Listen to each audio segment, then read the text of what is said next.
All right, good morning, everyone. We're going to kick it off here.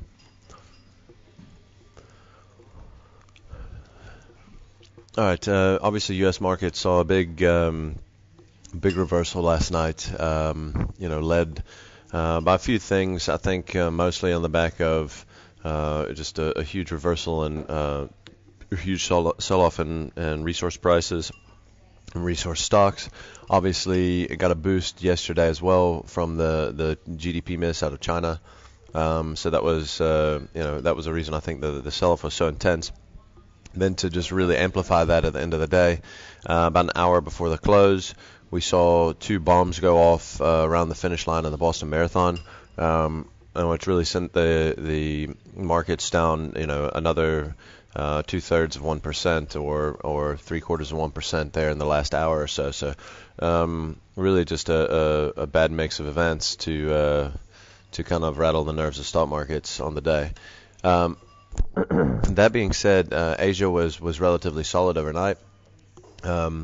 We continue to see resources underperform a little bit, but that being said, we didn't really see any type of vicious follow through on the back of 2% plus sell-off in the U.S. markets.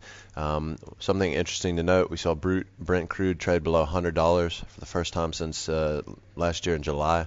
Obviously on signs of growth slowing, but also just because I think the QE trade's unwinding now.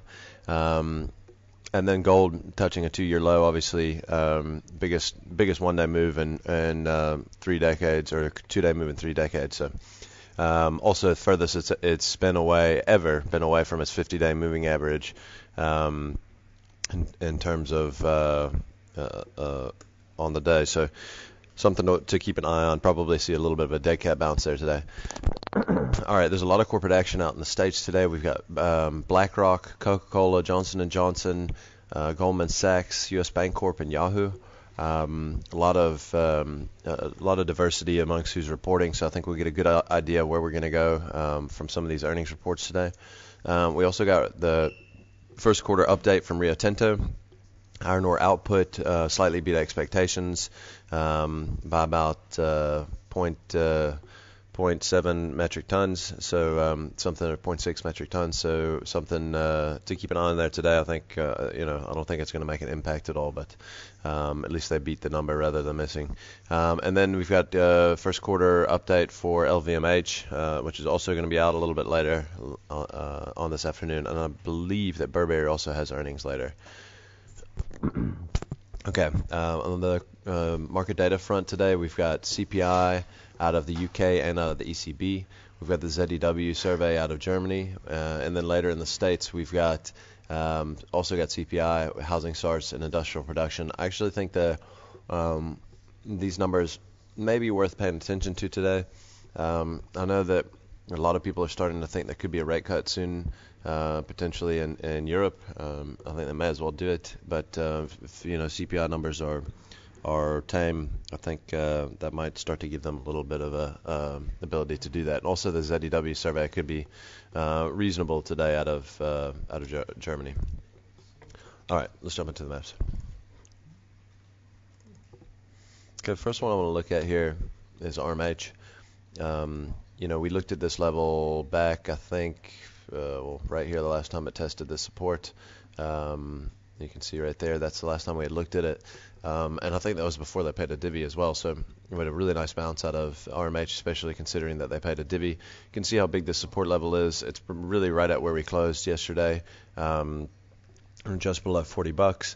If we don't regain 40 quite quickly, I think it could be could be a little bit shaky. But something to watch out for. Probably a decent one to have a nibble on if you do like banks. Before I move on, I just want to make mention as well that some of these banks, there's a lot of talks with what's going on in the local mining index, that some of these banks could be under pressure because they're holding some of the debt for a lot of these companies. So something to keep an eye on that story over the next couple weeks. All right, next one I want to look at here is Naspers. You can see here going all the way back to the 20th of March, 21st of March. We've really been in this really tight little band.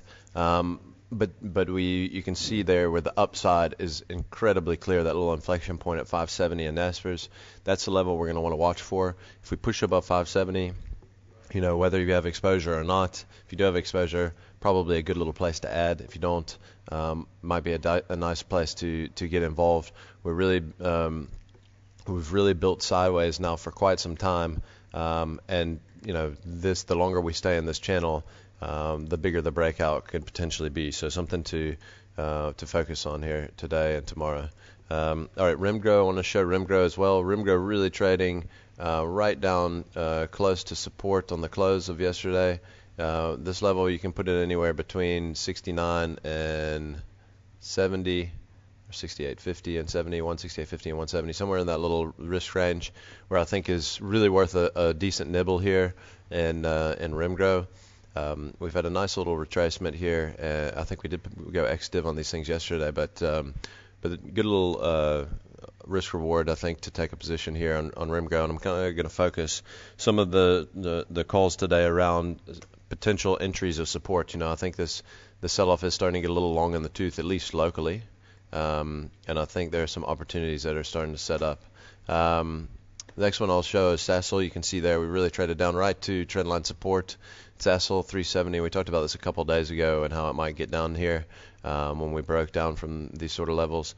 And I think around here, we're talking about we've seen a $40-45 pullback. I mean, it's over 10%. I know the oil price has come off a little bit. The rand's weakening, and this one's affected the most by the weaker rand. So I don't think this is necessarily a bad nibble to have a look at, and it's probably the preferred of all the mining stocks or all the resource stocks here locally. All right, next one I'll show is Harmony. I just want to show this because we talked about this breakdown when we broke down through 53.30 here. We talked about how far it would go. It traded from 61 bucks through that kind of 53 level, really an 8 rand move, and so we were looking at this pattern and the breakdown of this pattern to be about a projection of about $8 to the downside, which is really right where we closed. Right around 45, a touch below where we closed, but we actually got through there for a little bit.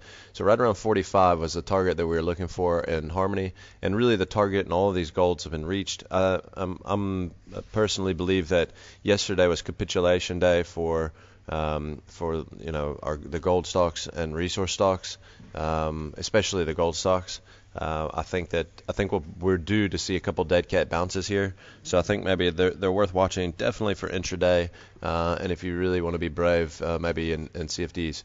All right, the next one I want to look at here is Impalas. We talked about this, and we kind of got a little bit of a head fake here. We got a little bounce off of this level, but when we broke this level, started looking ugly. Impalas. This is from the breakdown from the top of this range. I mean, you can back it out a little bit here, and you can just see, I mean, this is, it's not a pretty breakdown from the top here. I mean, the target on this thing, we went from 75 to almost $50, so $50 below 125, which would be at 75. So the target could be significantly lower from here. I want to caution that yesterday we may have seen capitulation, like I said. So just wanted to point it out. Wouldn't surprise to see this thing get a dead cat bounce back up to $125 over the next day or two. So watch that one closely. All right. Now I'm going to show, I'm jumping a couple of international stocks here just to finish up. Let's start with actually the London listing, BSY, and we just broke down yesterday below support, right here below sort of the 860 level. Quite hard breakdown. We're coming from up just a little bit north of 9, so we could see a potentially 50p retracement to this level, which would put us down around close to this sort of level, around 810. So remember, we're thinking in percentage terms here, so that could be a 6-7% retracement down to potentially around 810 in BSY. And then the last one I want to show is Apple. For you big Apple fans out there, this chart's starting to look more and more unhealthy by the day. We really have pushed to the lows, recent lows, and I think could be getting potentially a little bit ugly here. If we shorten it up a little bit to maybe a 3-month, you can see there how important this level is at 420. if we give 420, which is we closed at 419.85. So if we get below today's close, I think Apple could really, you could wash out some of the long holders again today on a technical breakdown. And I would say from this top of this little range here, which is really at about 465, we could be looking to as low as 375 on Apple on a breakdown there. And that's it for today, guys. Thanks a lot.